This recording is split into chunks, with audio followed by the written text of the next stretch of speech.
Yeah, because they're fucking invested in this shit. A much lower number than the Mexico and Canada tariff. That's because the billionaire class wants to continue to make money off of making stuff over in China.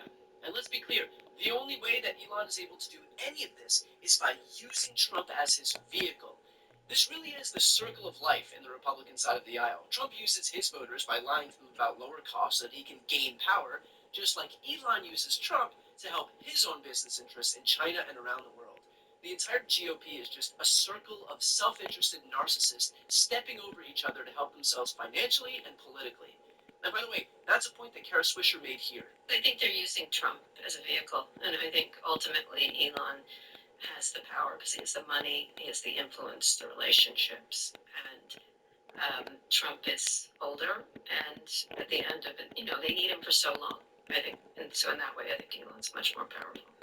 But I don't know. He is the president, but I don't know if that's as good a job as it used to be. And the reality is, it's only going to get worse from here as Elon's priorities continue to take center stage. What's worse, it's already beginning to become grating for the American people.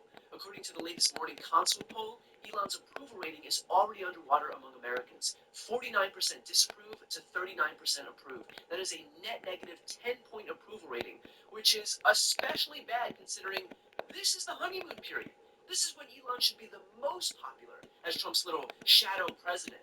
And yet, the fact that he's starting off with a net negative approval rating goes to show that even his high watermark is dangerously low. And of course, it's not difficult to see why. While Elon's promised that the Department of Government Efficiency would root out waste, corruption, and abuse, in fact, it's done the opposite. It's shut down vital programs that keep the United States safe. It's put our healthcare and essential services at risk, like Medicare and programs for homeless veterans. It's put our sensitive information in the hands of, in some instances, random teenagers, including one who just resigned because his social media accounts show him advocating for eugenics. Donald Trump framed Doge as some high-level effort to root out corruption. It's a bunch of teenagers and 20-somethings who want a white ethno-state and access to your social security numbers. Can you imagine what Republicans would be saying if some random 25-year-old anti-Republican liberal had access to your social security numbers and other private data?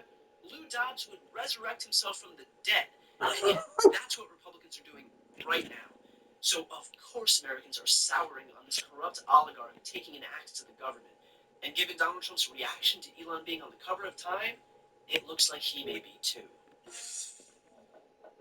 Before you go, just a quick note, if you'd like to see more of my content, which is always free of advertising, sponsorships,